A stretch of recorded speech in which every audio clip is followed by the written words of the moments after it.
اللہ کے سوا کسی اور کی اطاعت جس سے اللہ کی معصیت لازم آتی ہو، شرک۔ لا طاعت لمخلوق فی معصیت الخالق، مخلوق میں سے کسی کی اطاعت نہیں ہوگی کہ اس معاملے میں جس میں خالق کی معصیت لازم آ رہی۔ ہاں، خالق کے احکام کے اندر اندر والدین کا حکم بھی مانو، اطاعت کرو،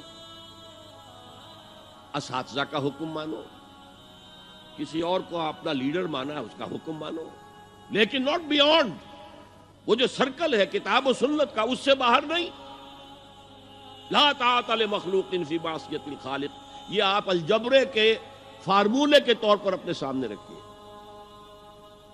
اب اسے اپلائی کیجئے، جیسے فارمولوں کے ذریعے سے پھر بڑے بڑے وہ سم جو ہے وہ حل کیے جاتے تھے سوالات۔ صبح کا وقت ہے، آنکھ بھی کھلی ہے، کوئی اذان کی آواز بھی کان میں آئی ہے، آپ کا نفس کہتا ہے ابھی سو جی۔ آپ نے اپنی چادر یا کمبل کو درست کیا اور کروٹ لی اور سو گئے۔ یہ کیا ہے؟ آپ نے کس کا حکم پیچھے پھینکا اور کس کا حکم مانا؟ اللہ کے حکم کو پیچھے پھینک دیا، نفس کے حکم کو آگے رکھ۔ یہ شرک، اس شرک کو جاننے والے بہت کم ہیں۔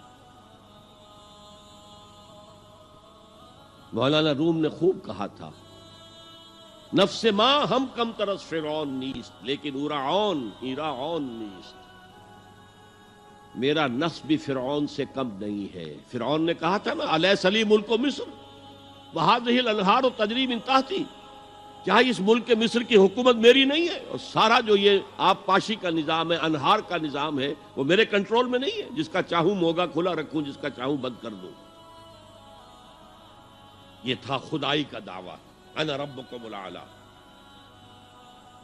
تو مولانا روم کہتے ہیں میرا نفس بھی اس سے کمتر نہیں ہے۔ وہ کہتا یہ جسم میرا ہے، اس پر میرا حکم چلے گا، میں نہیں جانتا کون اللہ کون رسول، کیا حرام کیا حلال۔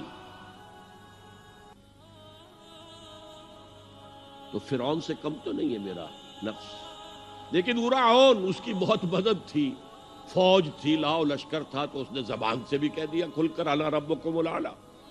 میں مسکین ہوں، غریب ہوں، میرے پاس کوئی طاقت نہیں ہے، میں زبان سے تو کچھ نہیں کہہ سکتا، اندر سے میرا نفس یہی کہتا۔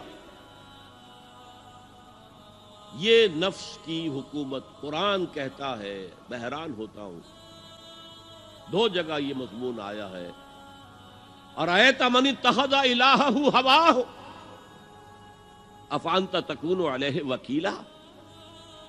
اے نبی تم نے دیکھا اس شخص کو، اس کے حال پر غور کیا جس نے اپنی خواہش نفس کو اپنا الہ بنا لیا ہے۔ اللہ اکبر، الہ، لا الہ الا اللہ، کلمہ توحید کا مرکزی لفظ یہاں آ رہا ہے، من اتخذ الہہ ہواہ، جس نے اپنی خواہش نفس کو اپنا معبود بنا لیا، الہ بنا لیا۔ افانت تکون علیہ وکیلا، کیا آپ ایسے شخص کی کوئی ذمہ داری لے سکتے ہیں؟ سود حرام ہوا کرے جی، حرام ورام، ہمارا دھندا جو ہے وہ آگے بڑھ نہیں سکتا، تو اللہ کے حکم کو پیچھے ڈالا، نفس کے تقاضے کو آگے رکھا۔ کون معبود ہے آپ کا؟ نام عبداللہ رکھیے، نام عبد الرحمن رکھیے، ہے عبد النفس، نفس کے بندے، نفس کے غلام۔ یہ میں نے یوں سمجھیے کہ جیسے میں نے ہجرت اور جہاد کی ڈیفینیشنز کی تھی۔ ہجرت کا بیس کیا ہے؟ پوچھا گیا ایو الہجرت افضل یا رسول اللہ، اے اللہ کے رسول بتائیے سب سے اعلیٰ ہجرت کون سی ہے، افضل؟ فرمایا ان تہجر ما کرہ ربک، ہر اس چیز کو چھوڑ دو جو تمہارے رب کو پسند نہیں۔ آج رات ہی سے آپ ہجرت شروع کر سکتے ہیں۔ جائزہ لیجئے کیا کیا چیزیں میری زندگی میں خلاف شریعت ہے، تو اللہ کو ناپسند ہے، فیصلہ کیجئے کہ آج کے بعد نہیں ہوگی، ہجرت شروع ہو گئی، افضل الہجرہ، سب سے افضل ہجرت شروع ہو گئی۔